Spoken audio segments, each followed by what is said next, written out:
Alright, so I'm just applying some oil, two-stroke oil on the bottom bearing. I've already put a little bit on the top bearing. And just run it around.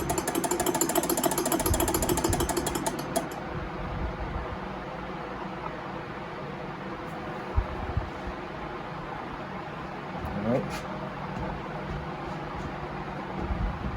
Now, good thing about this Echo is it does not,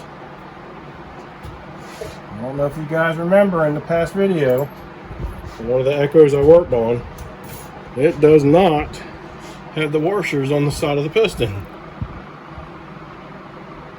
And I wish they were all that way. Some of the Echoes have these washers on each side of the connecting rod. And I've kept this as a as a souvenir here.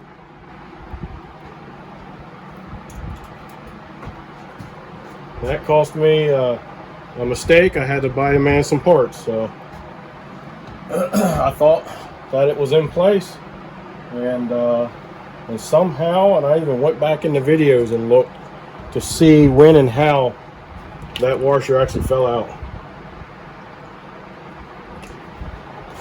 So I'm glad this one doesn't have them.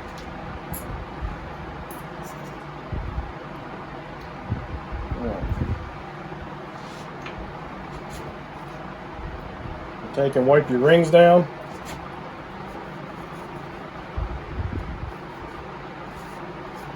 Make sure they're clean before you put them back on. Okay, got a little bit of debris right there.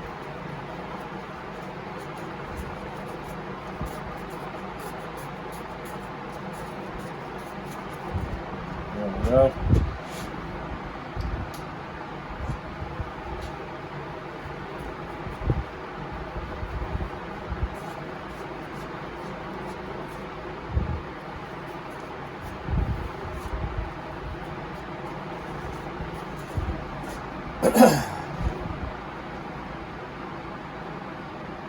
Put my bottom ring on first, making sure you got your ring oriented properly. If you can see, the top of that ring is cut out, and the bottom of the ring is not, right on the ends there. That's the way it needs to be, so they can be captured under your pin. The pin being right there where the tip of my finger is. So this is the bottom ring.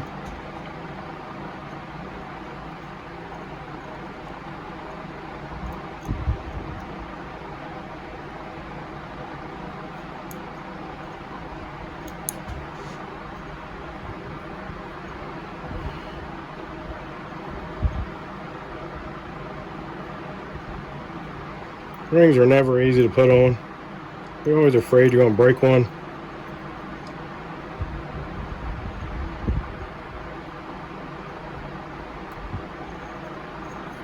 And then line it up with your pin. There's my pin right there. Alright, sorry about that. See how they went together? There's my pin. There's the ring.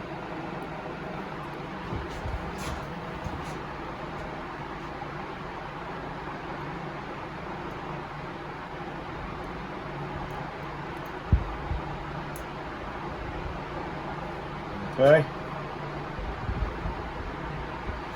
What I like to do,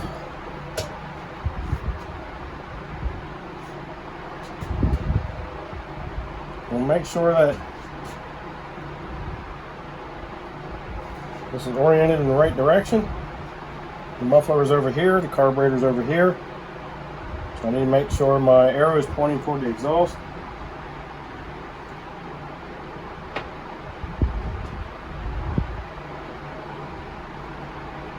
I'm going to go ahead and put one of my keepers in.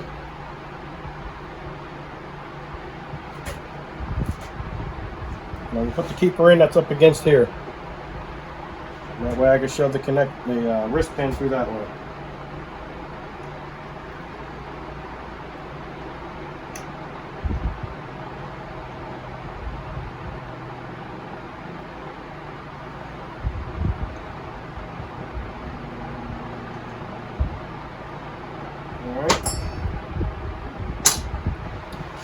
put in on that side.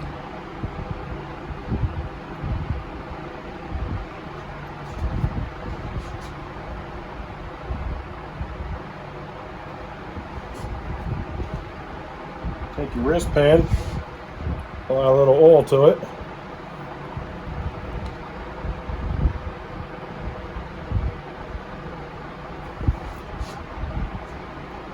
Do a dry fit, make sure everything wants to go together like it's supposed to. That was a very snug fit. Maybe a hair too snug.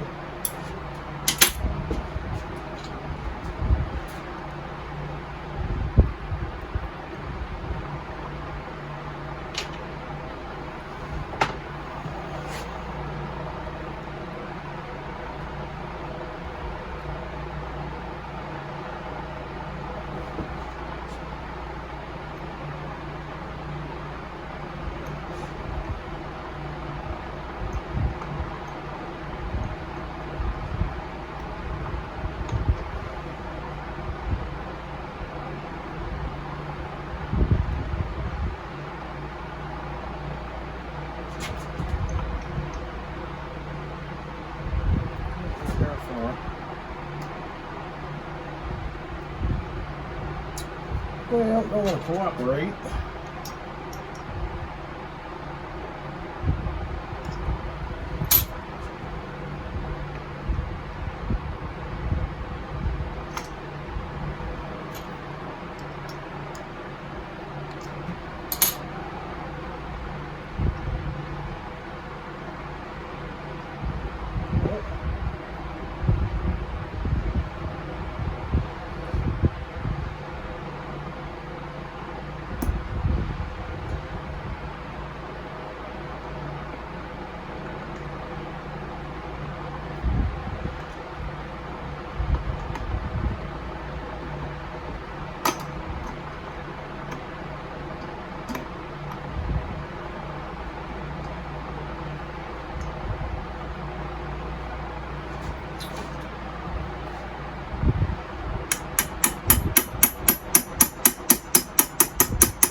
Well, let's see why I won't really go.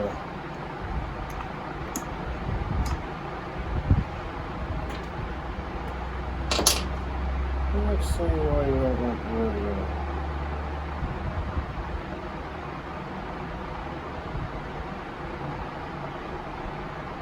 No reason why I shouldn't.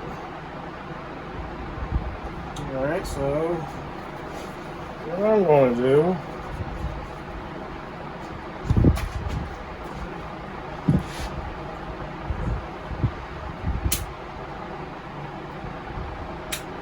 give it a tiny bit of a cleaning with some emery.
That is quite a bit better.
some little tappy taps.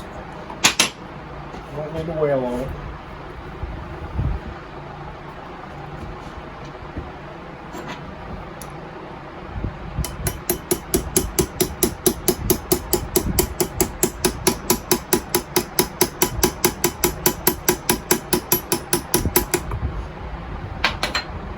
That should be good. Let's take a look. Yep, we're past our groove, so our retainer should be able to sit into a spot. You gotta be careful when you're putting these in. They will fly away on you if you're not careful.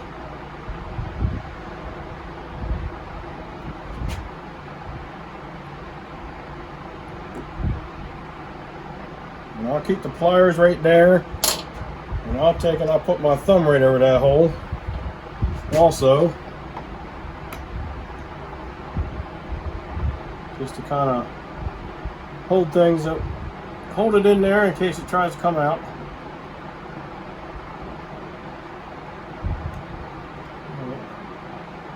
We're in our groove, and we're in place. We're just about ready to install our cylinder. We're going to apply some oil to the piston.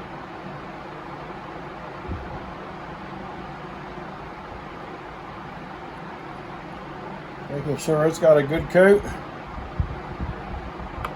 You don't need to drown it, but it needs a good coat.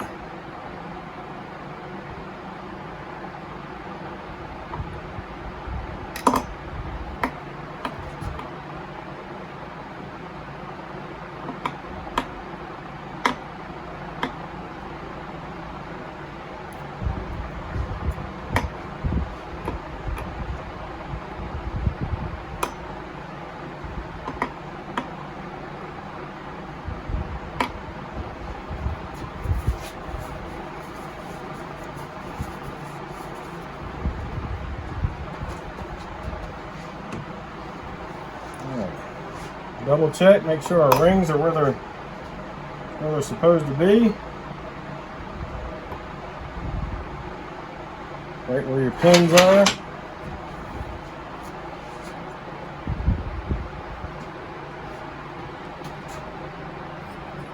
think I better do some carbon cleaning. Give me a minute. Alrighty. I'll take some oil.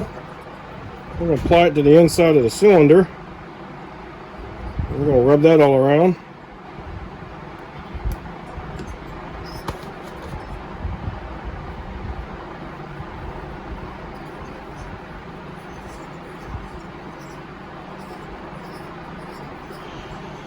And these cylinders with that nice chamfered edge there, that's nice. It helps the rings go on. If you got a cylinder that doesn't have that nice chamfered edge on it, it'll be a little more difficult to get that cylinder into place because the rings will want to fight it. So if you're able to, take your Dremel and create a little chamfer there, and that should help out.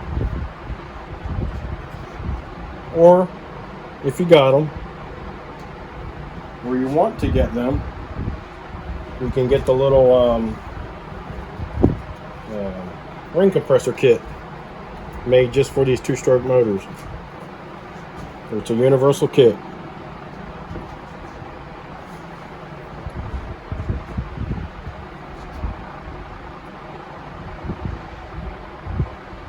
What I think I'll do is I'll apply a very thin film of RTV to back this gasket up a bit, and then we'll apply the cylinders. And I like to use the black RTV. I know a lot of people out there also like to use the what's that stuff called that you use on, I think it's called Moto Seal, I think it's called. I might be wrong on that. Some people are firm believers in that.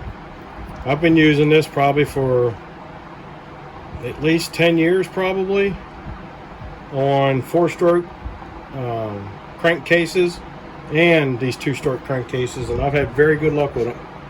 The one thing that I do differently than a lot of people you see out there is I will snug this down pretty much with my fingers, let it cure, and then I go back and I torque it down. I see a lot of people torque it down right away, and it squeezes a lot of that stuff out, and sometimes that's when you can have your leaks. So apply it finger tight. I'll show you what I'm going to do and how I do it, and then go back after it cures and torque it down. I'm going to apply it to the cylinder side. We have to be extremely careful we don't cover that pulse hole up.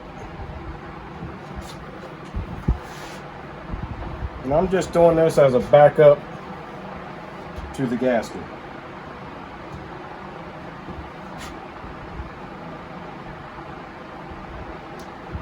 Oh crap.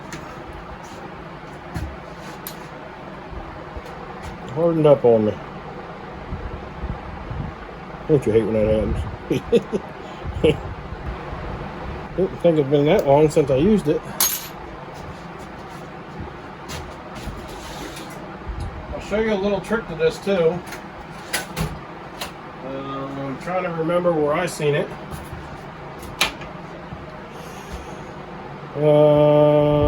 Mower Medic. That's who it was. I don't know if any of you guys have checked his channel out. If you haven't, go check it out. It's called. He's the calls himself the Mower Medic, and he showed everybody a little trick to keep your RTV from hardening up on you.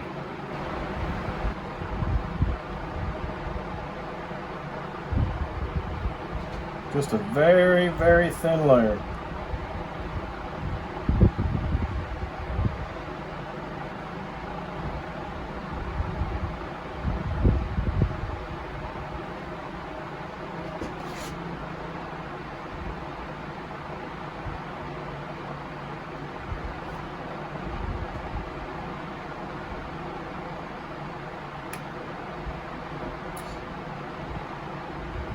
Oh, I didn't want that to happen.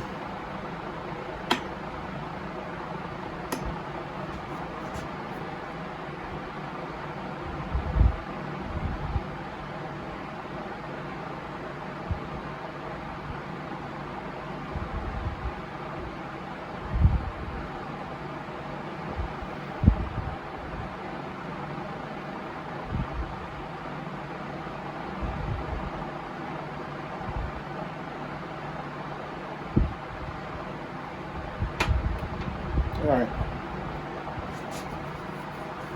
that's it. Very, very thin. Almost non-existent.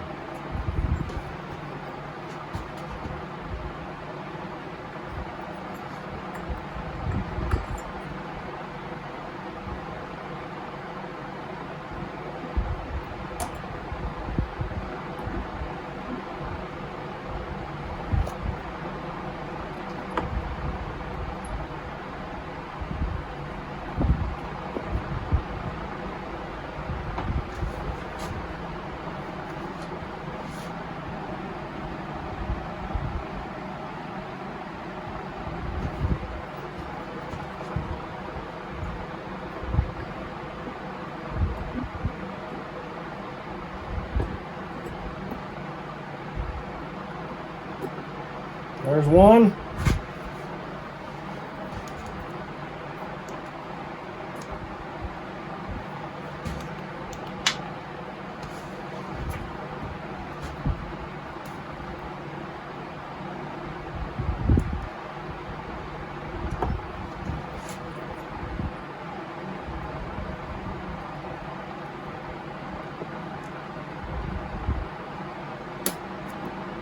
There's two.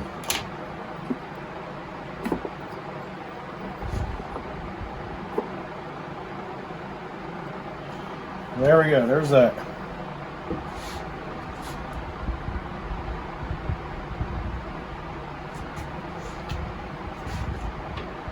Basically, what you do to keep this from hardening up is I'll take a little bit of dielectric grease and I'll squeeze it into this cap for the RTV, and I'll screw that right on top of that, right back on again.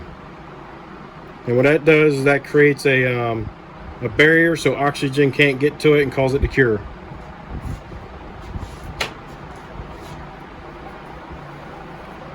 And when you go to use it again, you squeeze out just a little bit, wipe it off on a towel to get rid of the dielectric grease, and you're good to go.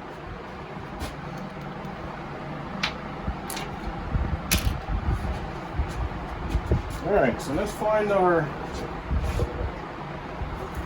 bolts for the base.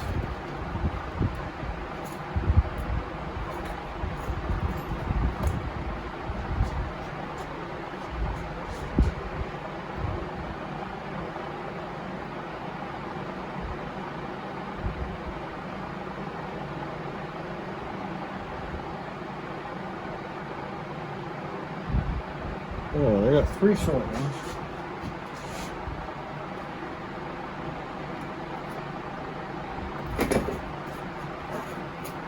There we go. There we go. So these 4 shorter ones right there should be for the cylinder. Drop them down in there. Figure out which torques I need. Which I think these are Allen, but the Torx fits the Allen pretty daggone good. So even if I got Allen, I'll still use a Torx on it. That one's down.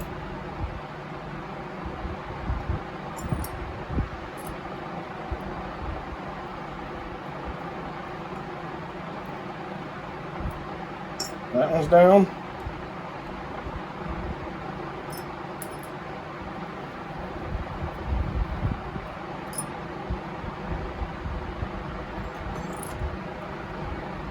That one's down. And this one's down.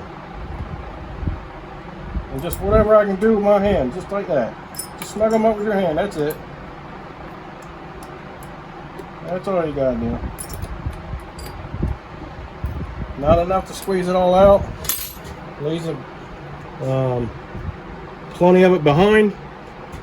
And when that gets done curing, I believe that I got the quick cure on this, I believe. Yeah, the 90-minute gasket maker. So in an hour and a half I should be able to come back and torque all that down. So we're going to let that do its thing. We'll come back later after that's cured and I got this torqued down. Then we can start putting the carburetor, the muffler, and we'll put our spark plug in. And we have a little odds and ends that we may have to do. And we'll be ready to get this thing, get this thing fired up. All right, guys, I just got done checking the squish because I wasn't sure if I was going to have to grind away some of that spark plug repair, that spark plug thread insert.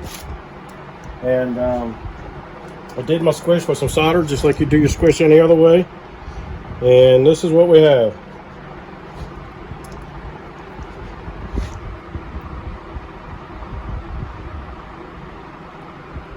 So we're looking at right around 52 thou.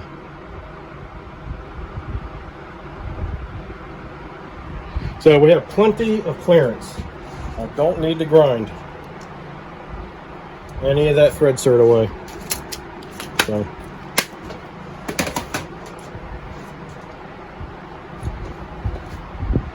I probably wouldn't even have to if I did a gasket delete.